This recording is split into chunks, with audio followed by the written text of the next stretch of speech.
Dear student, তোমরা কেমন আছো? আশা করি সবাই ভালো আছো। আজকে আমি তোমাদের জন্য নতুন একটা চ্যাপ্টার নিয়ে হাজির হয়েছি। আজকে আমি ক্লাস ইলেভেনের কস্টিং এর একটা ইম্পর্টেন্ট চ্যাপ্টার নিয়ে আলোচনা করব। প্রিপারেশন অফ কস্ট শিট, পরিবারপত্র প্রস্তুত। সহজ চ্যাপ্টার, একটু মন দিয়ে ভালো করে আমার কথাগুলো শোনো এবং ভিডিওটি দেখো। তোমাদের কাছে আরো সহজ লাগবে চ্যাপ্টারটা। চলো স্টার্ট করা যাক। আহ, প্রথমেই কস্ট শিট কি জানতে হবে।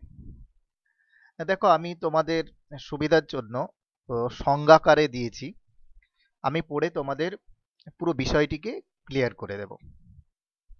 দেখো, প্রিপারেশন অফ কস্ট শিট কি? নির্দিষ্ট কোনো সময়ে যে পরিমাণ পণ্য উৎপাদিত হয়েছে তার উৎপাদন ব্যয় জানার জন্য যে বিবরণী প্রস্তুত করা হয় তাকে পরিব্যয়পত্র বা কস্ট শিট বলে। দেখো, ইংরেজিতে দেখো, cost sheet is a statement prepared usually to indicate the detailed cost of total output produced in a given period. যদি একদম সংক্ষেপে বলা যায়, it's calculate and summarised the total cost of production. দেখো, আহ, একটা প্রোডাক্ট তৈরি করতে একদম জিরো লেভেল থেকে স্টার্ট করে ফিনিশ প্রোডাক্ট পর্যন্ত তৈরি করতে যে ব্যয় হয় তা একটি তালিকা বা আহ, বিবরণে দেখাতে হয়। সেটি হচ্ছে কস্ট শিট। দেখো, একটি এক্সাম্পল দিই, আহ, আরো ক্লিয়ার হয়ে যাবে। দেখো, ধরো একটা পেন তৈরি করতে plastic, ink, label, box, pack, etcetera লাগে। আর এইগুলো দিয়ে যখন একটা সম্পূর্ণ পেন তৈরি হবে, তার যে কস্ট বা ব্যয় লাগে সেটি একটি তালিকার আকারে দেখানো হয়। সেটাই হচ্ছে কস্ট শিট। তার মানে একটা প্রোডাক্ট বা অনেকগুলো প্রোডাক্ট তৈরি করতে তোমার একদম জিরো লেভেল থেকে, শূন্য লেভেল থেকে একদম ফিনিশ প্রোডাক্ট পর্যন্ত তৈরি করতে যে ব্যয় হয় সেটাই হচ্ছে কস্ট। আর একটা তালিকার মাধ্যমে সেই কস্টটা বিভিন্ন ভাগে ভাগ করে দেখানো হয়, সেটাই হচ্ছে কি কস্ট শিট। এই হলো কস্ট শিট। দেখো এবার, দেখো, কস্ট গুলোকে অনেক ভাগে ভাগ করা হয়, সেগুলো আমি একটি ছকের মাধ্যমে তোমাদের উম, দেখাবো আর কি। দেখো, cost are classified into three categories. কস্টকে, ব্যয়কে মূলত তিনটি ভাগে ভাগ করা হয়, প্রধানত তিনটে ভাগে ভাগ করা হয়। এলিমেন্ট অফ কস্ট, কস্টের উপাদান। দেখো, ম্যাটেরিয়াল কস্ট মানে কাঁচামাল ব্যয়, র মেটেরিয়ালও বলা যেতে পারে এটা। লেবার কস্ট, শ্রম বা মজুরি ব্যয়। আদার এক্সপেন্সেস, অন্যান্য খরচ। তাহলে এলিমেন্ট অফ কস্ট বা কস্টের উপাদানগুলিকে প্রধানত তিনটে ভাগে ভাগ করা যায়: material cost, labour cost, other expenses. এবার দেখো, প্রত্যেকটা প্রধান ব্যয়গুলোকে দুটো করে ভাগ করা হয়েছে। একটা দেখো ডাইরেক্ট, একটা ইনডাইরেক্ট, একটা ডাইরেক্ট, একটা ইনডাইরেক্ট, একটা ডাইরেক্ট, একটা ইনডাইরেক্ট। তাহলে ম্যাটেরিয়াল কস্টকে দুটো ভাগে ভাগ করা হচ্ছে: direct material cost, indirect material cost.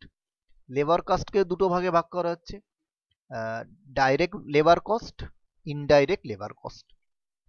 Other expenses গুলোকেও দুটো ভাগে ভাগ করা হয়েছে: direct other expenses, indirect other expenses. দেখো, তাহলে প্রত্যেকটা মূল ব্যয়কে দুটো ভাগে ভাগ করা হয়েছে। এবারে ইনডাইরেক্ট গুলোকে, প্রত্যেকটা ভাগের ইনডাইরেক্ট গুলোকে নেব আমরা। দেখো, indirect material, indirect labour, indirect other expenses, এই তিনটেকে নিয়ে তৈরি হয়েছে কি ওভারহেড, ওভারহেড বা পরিব্যয়। তাহলে ইনডাইরেক্ট কস্টগুলোকে একসঙ্গে আমরা কি বলবো, ওভারহেড বলবো।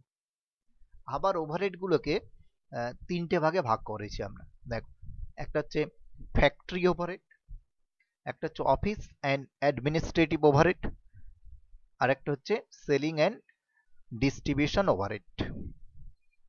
তাহলে প্রধানত কস্টগুলোকে তিনটে ভাগে ভাগ করা হয়েছে, ম্যাটেরিয়াল, লেবার, আদার এক্সপেন্সেস, প্রত্যেকটা দুটো ভাগ, এবং ইনডাইরেক্ট গুলো নিয়ে তৈরি হয়েছে ওভারহেড, আর ওভারহেডকে তিনটে ভাগে ভাগ করা হয়। এই হচ্ছে ক্লাসিফিকেশন অফ কস্ট। দেখো, এবার ডাইরেক্ট বলতে আমরা কি বুঝি?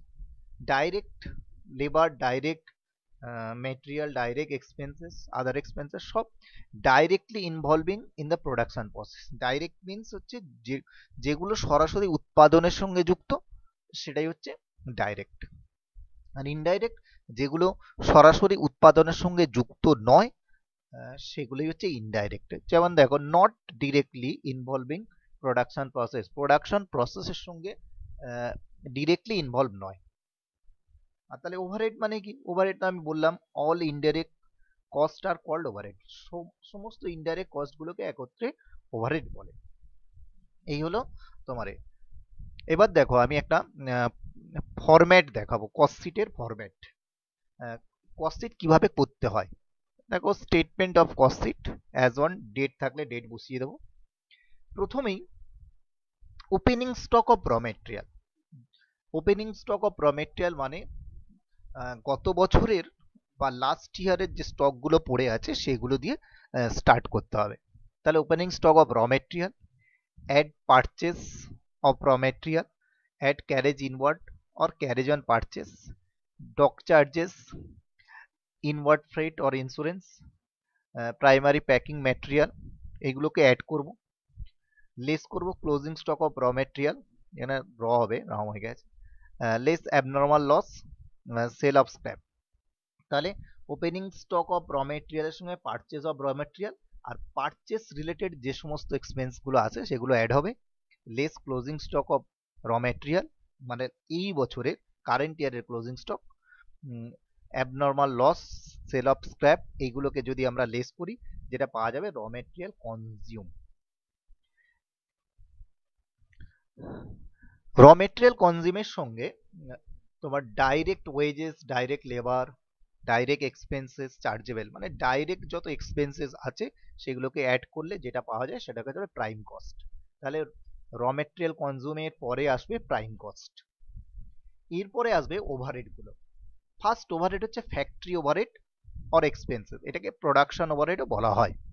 তাহলে এই ফ্যাক্টরি রিলেটেড যত এক্সপেন্সেস আছে সবগুলো এর আন্ডারে আসবে। ফ্যাক্টরি রিলেটেড যত এক্সপেন্স আছে সেগুলো কি হবে, ফ্যাক্টরি ওভারহেড আন্ডারে আসবে। আমি অনেকগুলো এক্সাম্পল দিয়েছি এখানে, দেখো, indirect labour, factory rent rates, factory lighting, heating, power and fuel, এগুলো দেখে নেবে। তাহলে এইগুলোকে টোটাল করলে কি হবে, টোটাল ফ্যাক্টরি ওভারহেড বা কস্ট পাওয়া যাবে। এর সঙ্গে এই এর সঙ্গে কি করতে হবে, ফ্যাক্টরি ওভারহেডেরই আন্ডারে হচ্ছে কিন্তু এটা, add opening work in progress, less closing work in progress.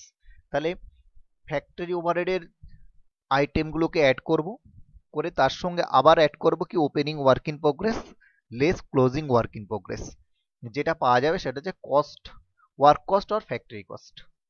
তাহলে কি হলো, প্রাইম কস্টের সঙ্গে ফ্যাক্টরি ওভারহেড অ্যাড হলো, প্রাইম কস্টের সঙ্গে ফ্যাক্টরি ওভারহেড অ্যাড হয়ে যেটা আসলো সেটা হচ্ছে কি ফ্যাক্টরি কস্ট আর ওয়ার্ক কস্ট। তাহলে আবার এই ফ্যাক্টরি কস্টের সঙ্গে অফিস অ্যান্ড অ্যাডমিনিস্ট্রেটিভ ওভারহেড আসবে, অ্যাড করব।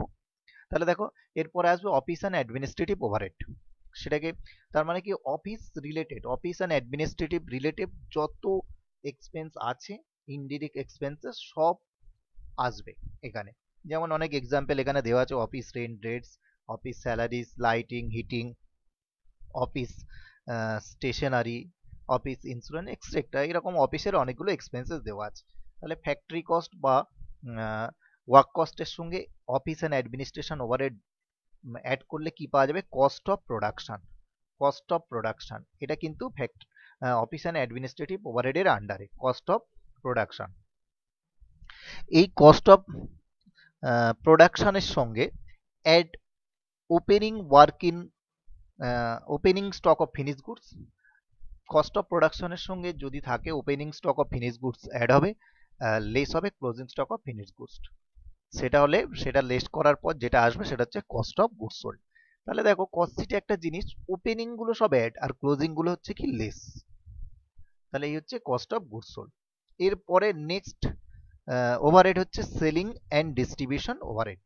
তাহলে সেলিং অ্যান্ড ডিস্ট্রিবিউশন রিলেটেড যত এক্সপেন্স আছে এর আন্ডারে আসবে। দেখো salesman salary, salesman commission, office rent, sales office, এইগুলো যা মানে এক্সপেন্সেস গুলো আসবে। এইগুলোকে অ্যাড করলে যেটা আসবে cost of sales or total cost. সেটাকে তার সঙ্গে প্রফিট যদি আমরা অ্যাড করি সেলস পাওয়া যাবে। তাহলে কস্ট শিটে কি দেখা গেল, ফার্স্ট হচ্ছে opening stock of raw material, add purchase, less closing stock of raw material যেটা আসে তোমার raw material consume. Raw material কনজিউমের সঙ্গে direct labour, direct expense add করলে প্রাইম কস্ট। প্রাইম কস্টের সঙ্গে ফ্যাক্টরি ওভারহেড অ্যাড করলে ফ্যাক্টরি কস্ট পাওয়া যায়। আর যদি ওয়ার্ক ইন প্রোগ্রেস থাকে তাহলে opening work in progress add করব, closing work in progress less করব, করলে ওয়ার্ক কস্ট বা ফ্যাক্টরি কস্ট পাওয়া যায়। তাহলে ফ্যাক্টরি কস্টের সাথে অফিস অ্যান্ড অ্যাডমিনিস্ট্রেটিভ বা অ্যাডমিনিস্ট্রেশন ওভারহেড অ্যাড করব, যেটা পাওয়া যাবে cost of production. Cost of প্রোডাকশনের পরে যদি opening stock of finish goods থাকে অ্যাড করব, যদি closing stock of finish goods থাকে লেস করব, যেটা পাওয়া যাবে কস্ট অফ গুডস সোল্ড। এই কস্ট অফ গুডস সোল্ডের সঙ্গে selling and distribution overhead add করব, করলে কি হবে টোটাল কস্ট পাওয়া যাবে। টোটাল কস্ট বা কস্ট অফ সেলস এর সঙ্গে প্রফিট যদি অ্যাড করি পাওয়া যাবে সেলিং সেলিং প্রাইস বা সেলস। এই হলো টোটাল কস্ট শিট।